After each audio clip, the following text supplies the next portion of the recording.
All right, everybody. So, in this podcast, we were going to discuss the African continent nation. It's South Africa.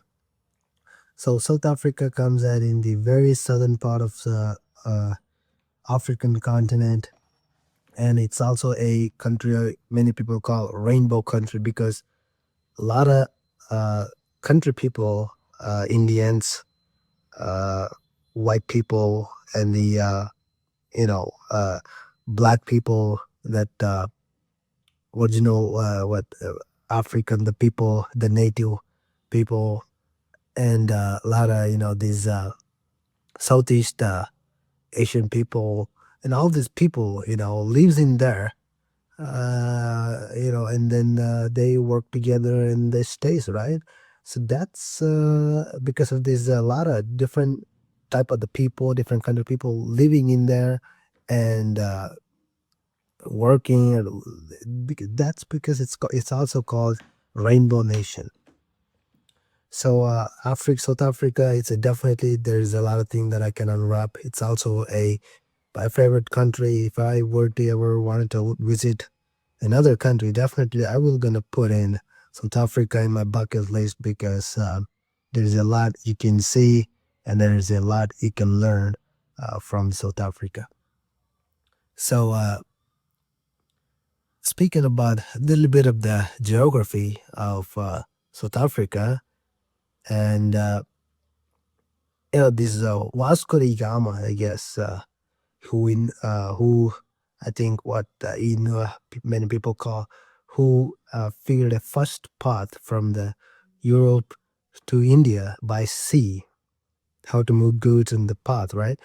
That Portuguese person, that person is called Vasco da Gama, and at the sea, what is you used to come visit India is Cape of Good Hope. It's a place, I guess, uh, in South Africa, and you know, th- that the very southern part of the ocean, and he used Vasco da Gama used to travel that ocean to cross the African nation, and come. He came to the Indian continent or Indian subcontinent.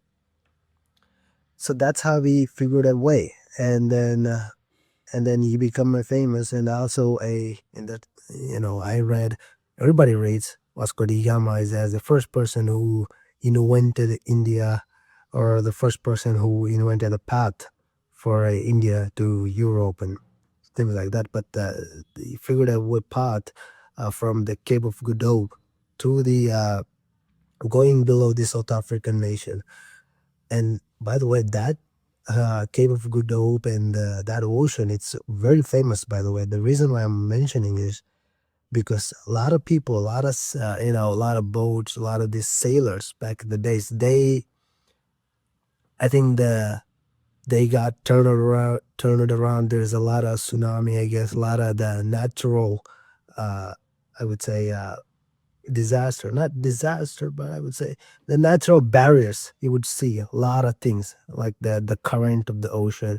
It's a big of a deal to cross that ocean, you know, Cape of Good Hope ocean, uh, because it's very hard. We got a lot of natural barrier and a lot of sailors who also passed away in that sea. So it's a very, by the way, there's a lot of story you can hear. It's a very kind of like a Bermuda Triangle, like the ocean you may have heard of. It's very famous, right?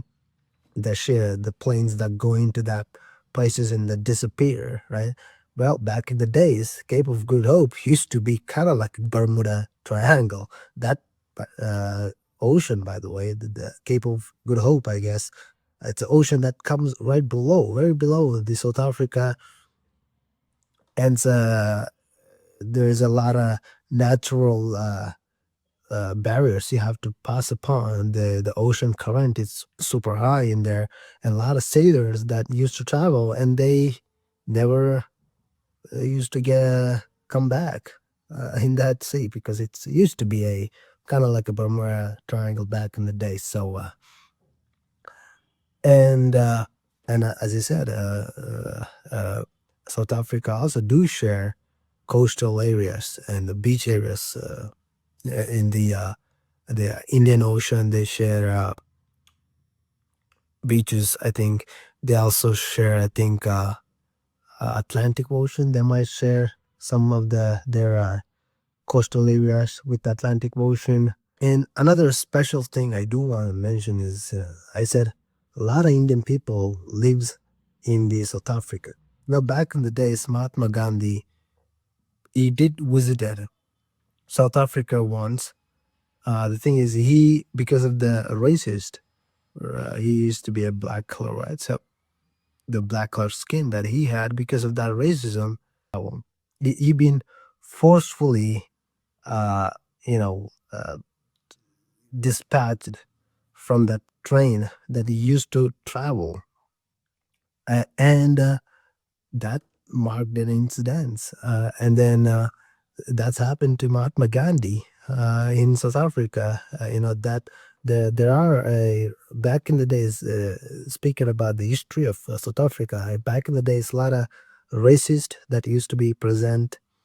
A lot of black people and the white people used to fight, each of them in the South Africa.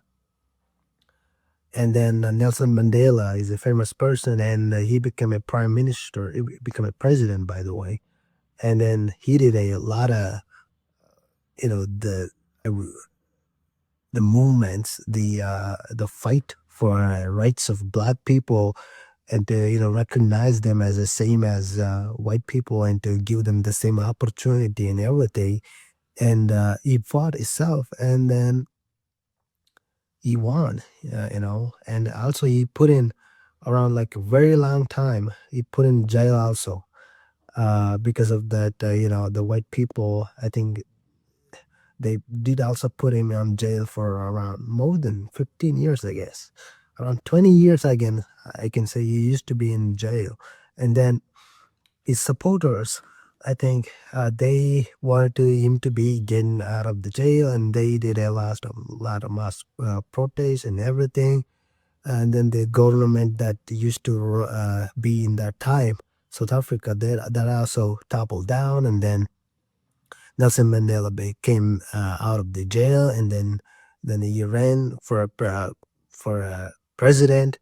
Uh, the main goal, or the main the thoughts that he had to give freedom for black people, and to the white people used to treat black people as slaves, and a lot of less rights for them, on even the education, I would say education, and the election voting, everything that the black people used to suffer. And then he in a protest, and then he assured he to be give all those rights to the black people and everything, and he ran for president, and he became a president.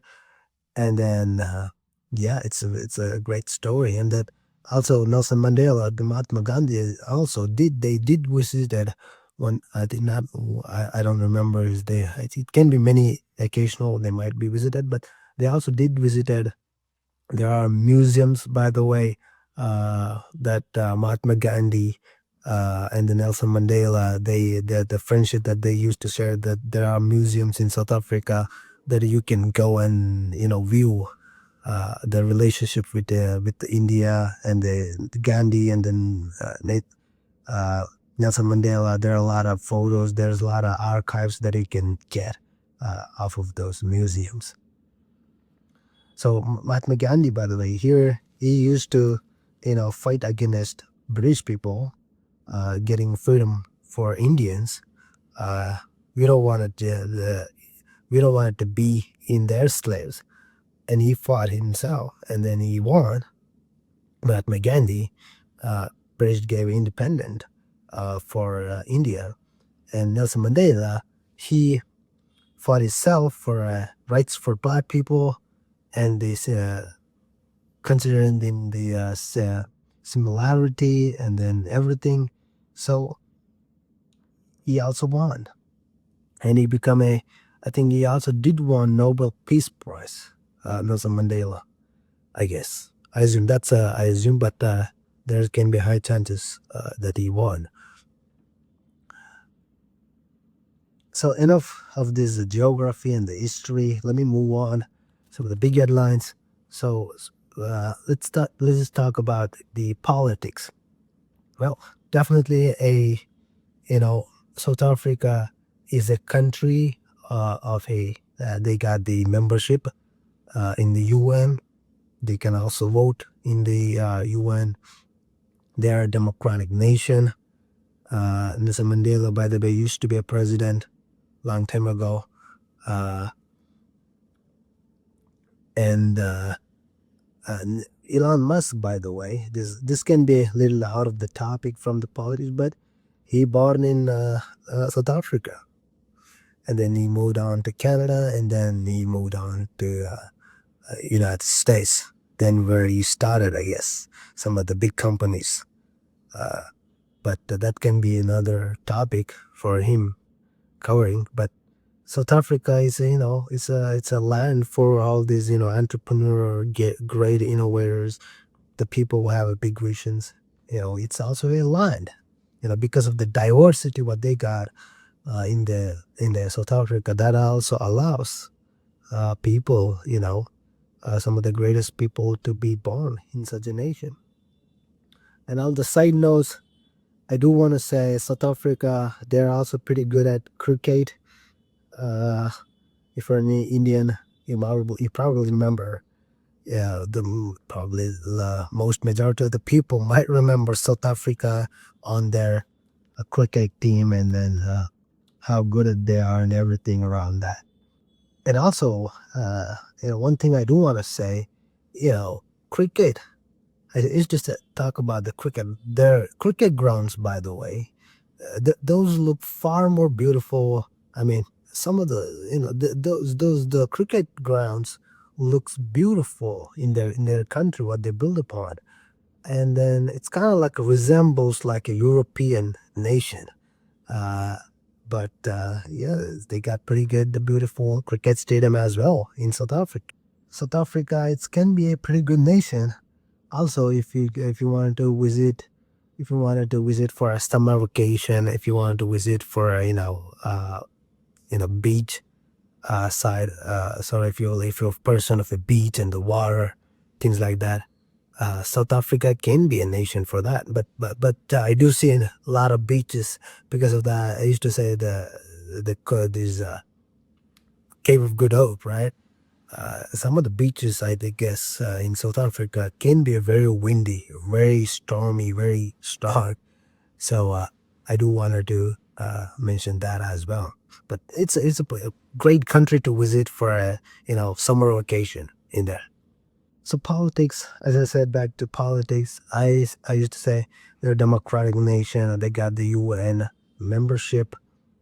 They're a I think people, I think, do can vote to choose their leader in their. Speaking about the military, well, I don't think currently South Africa are being posed a threat by the neighboring countries. They might have a conflicts between the neighboring countries because South Africa is, by the way, in African nation, very southern part. They're rich. They got pretty beautiful places, a lot of tourist visits. And also, I just wanted to mention that crime, by the way, crime rate is it's a bit of a concern in there too for tourists. And if you go some shady places, there can be some chances that people can rob and things like that. But that I think those are slowly fading away. I guess South Africa are becoming very beautiful nation, very friendly for tourists. So yeah.